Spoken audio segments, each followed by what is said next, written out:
And we live. We coming to you live today about health Well, and why one is not more important than the other, while they both are very important in how we can challenge ourselves to be more healthy and be more wealthy. um, I did want to ask you some questions. You wanted to ask me? Oh, Yeah, I okay, want to ask you some questions, on health and wealth to see what was your opinion okay, on it. They're not too hard questions, alrighty. because I did want to educate people on, the way they're supposed to go about changing their diet and changing their weight, Okay. and thinking about financial well-being and the actual well-being. So one of my questions is, why do you think people fail in maintaining their health?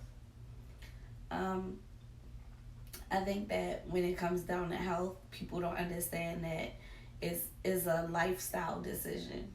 It's not a diet decision or exercise decision or committing to a gym or a sport. It's really one of those things where you're committing to a couple of things at one time, and it's a part. You're making it a part of your lifestyle. Mm-hmm. So I think that's people's biggest failure when it comes down to health is they don't know how to commit to a healthy meal, a healthy workout, and a healthy like workout go with like sports or gym Mm-hmm. or maintaining that balance, a routine. Mm-hmm. So that's what I really feel as though that's where they fail at. They don't understand that it becomes a part of your life. Discipline. Right. It's kind of like when somebody do the military diet. Mm-hmm. That's a 3-day diet challenge for yourself. Mm-hmm.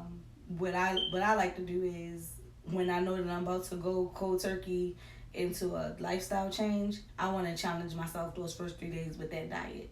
If I can't do that, I already know I'm not going to be able to stop eating red meat or stop eating pork or only commit to smoothies in the morning or, okay, I'm going to work out. So, like, you'll see after I had a baby, like, I'll do the military diet and then I try to focus on my workout, my meals, my eating habits, and make it a routine. And if I can't do it, then it's not the right time for me to commit to it. Because that military diet is like the hardest. Mm-hmm. And it's mental. It's very mental because you're getting everything you need. So that's where they fail. That's where most of us fail at. Mm-hmm. So Because we all fall off. We try to stay on the right path, but then we fall off, and it's easy to fall off. It's hard to kind of stay on the track. So that was a good answer. really, yo, you like putting me on the spot. I mean, you're the GOAT. You gonna re-ask me these questions? Well, don't think about it. I'm asking you these questions. These are questions that people ask. Okay. So, I'm asking for, Okay. for a friend. Okay. Oh, okay. Yeah. All right. What's the next one, babe? How much is health more important than wealth?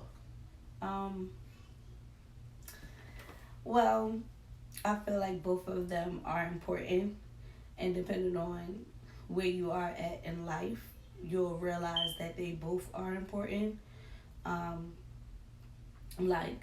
When it comes down to wealth, if I don't take it serious, one thing that my kids always had is a bank account from the jump of having a social, and it's always somebody putting money in that bank account, regardless of if it ever gets to 100,000, 50,000, 25,000.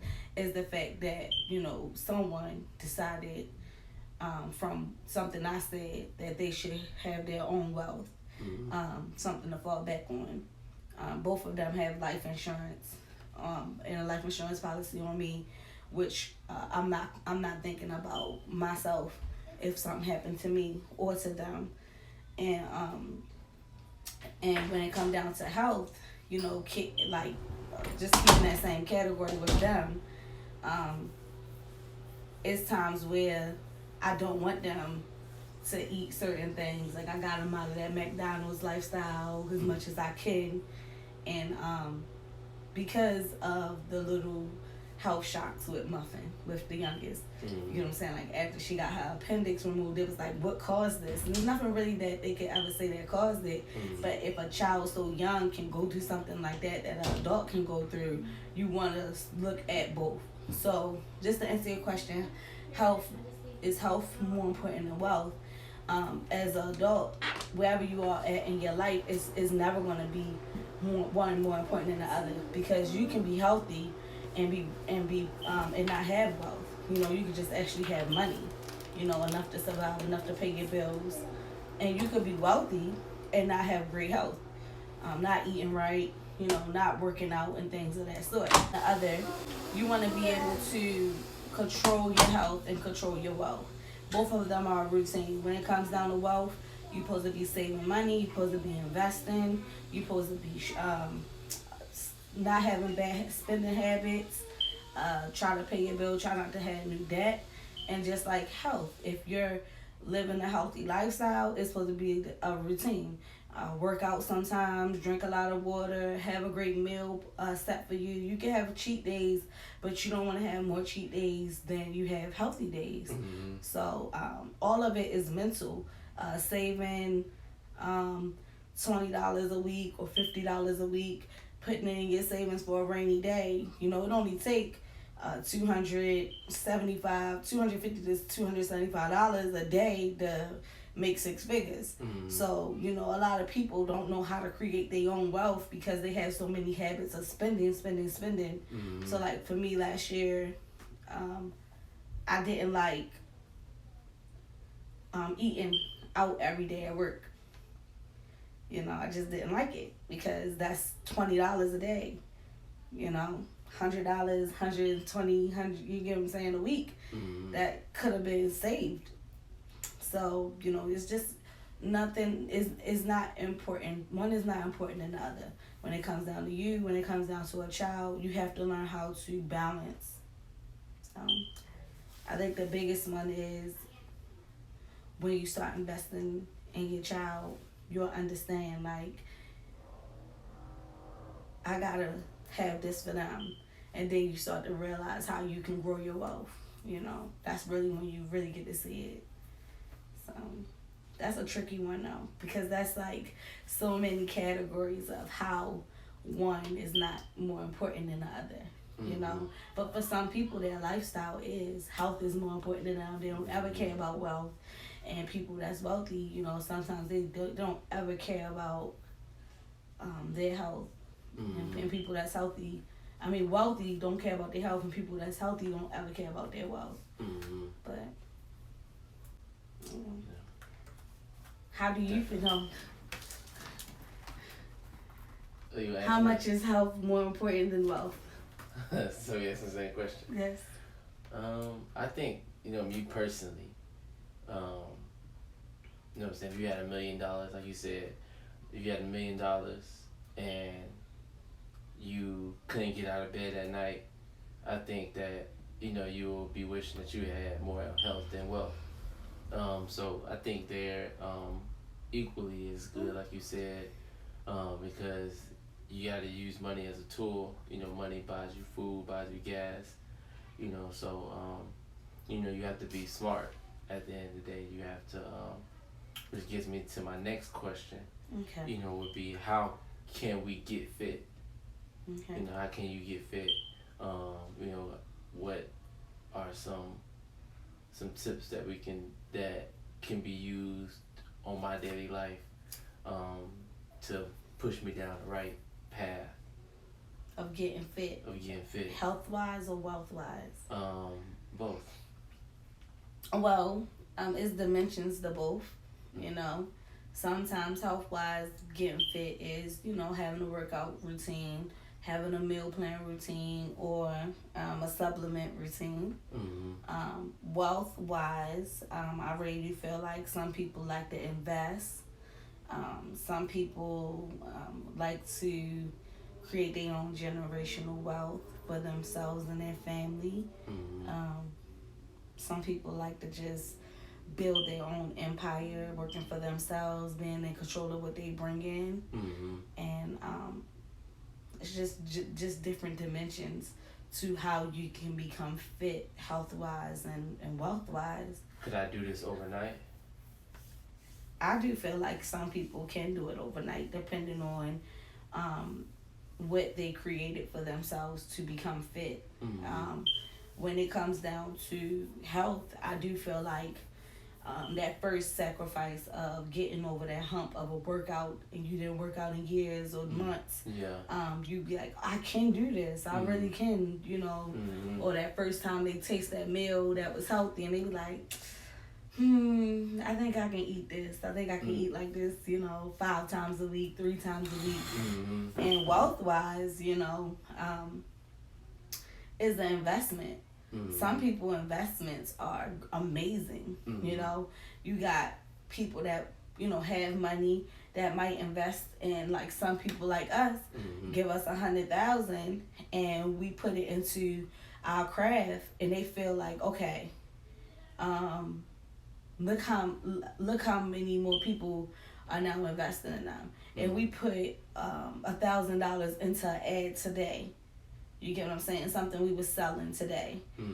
Tomorrow we're going to get results. It's not going to be not just one person, not just 30 people. It's going to be a great investment. So yeah, some of those things can happen overnight. It just depends on where you are at and what you're choosing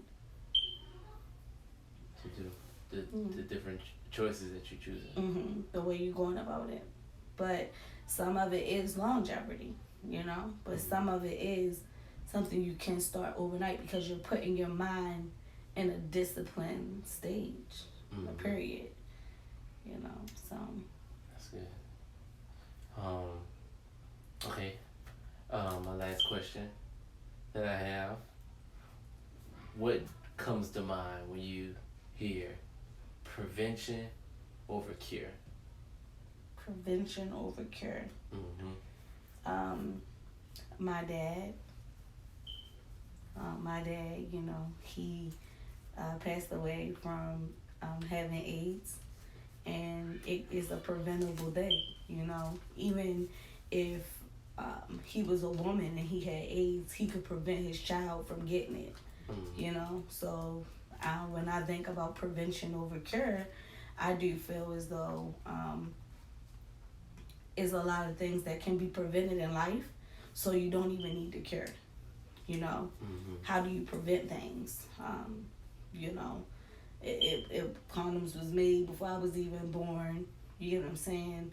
I don't know if like the blue pill was out before he passed away, but I do feel as though, you know, you never know what people, you know, who has stuff, people not open, people aren't honest, but for yourself, you could try to prevent stuff as much as you can. And it's unfortunate that, you know, something like that, you don't know who gave it to you, you know, but it could have been prevented from practicing safety, being more aware, being more knowledgeable. And I don't think any people become knowledgeable of anything that was preventative until they got it already, you know, or until they're infected. And and that's why for myself, ignorance wise, I say I think about that situation, because we do get some information and knowledge on how that is prevented, and we all do things that can still get you involved and caught up in that situation. And it has to be a cure for it, because we know Dr. Sebi came up with cures, just reversing your eating habits, reversing the way your organs and everything function, just a straight cleanse. And then you gotta eat healthy, and it's gone because it's man-made. So, but it is prevention for it as well now. So like even now today, it is like nobody's on the blue pill. Everybody still just trusting people like they old school, and it's something out here that can allow you to never get it. You know, so yeah, prevention over cure. It's stuff that's not curable, you know, but Even when I think of cancer, like for myself, my prevention was having leap surgery to get cancerous cells out of my body before it spread everywhere and affected me to the point where as though I would have to do like chemo, all these different therapies and medication. So I mean, I felt like I could prevent the cancer part in full. So let's do the surgery no matter how young I am and deal with the consequences later. So I don't know. It's good. It's amazing that we got cures. It's a blessing. But a prevention is a cure as well. So I think they both the same. Honestly, you can cure yourself by preventing it, and if you didn't prevent yourself, it is a way to cure it. They got all these different types of scientific methods, and then you got higher power. So yeah. What would you say to somebody who is trying to lose weight, or trying to live a healthy lifestyle, but is waiting? Is waiting. What are you waiting for? You get what I'm saying? Like, you don't need a trainer. You don't need anybody. The first person that's going to help you lose weight is yourself. Is your own your own mentality. Having that piece of character that say, I'm be brave enough to start right now. If it started with a stretch, if it started with just going and showing up, if it started with just touching the touch of a button on Zoom, if it took the phone call to say, hey, I want to work out tomorrow, or just jumping on a bike and start riding, or how about this? Just running around your block. It start with you, and then you want to be curious to figure out what else can I gain? What else can I do? Want more. Yeah. It's going to be you first. Can't nobody be like, all right, I'm going to lift your arm up for you and lift it down. I'm going to lift your arm up for you and lift it down. I'm going to lift your arm up. I'm going to put your leg behind your back. Can't nobody make you do that. Your first is self. I like that you pushed the young man. That's why I'm joking about it. But I love that you pushed the little young man that never worked out the other day, because if he did not fight himself first, because he can't drive himself to the workout. He can't, pay for his workout. He's a young man, right? But the first person that he fought to even get there was, all right, Dad, I'll do it. Then he get out there and he start, and he like, all right, this ain't that bad. And then them little muscles start to squinching and burning. He like, hold up. I ain't never felt this. But he kept going, and you was there to push him, speak life into him, give him that mental toughness. And when he looked over his shoulder every time his dad was right there, that's even more motivation, So, yeah.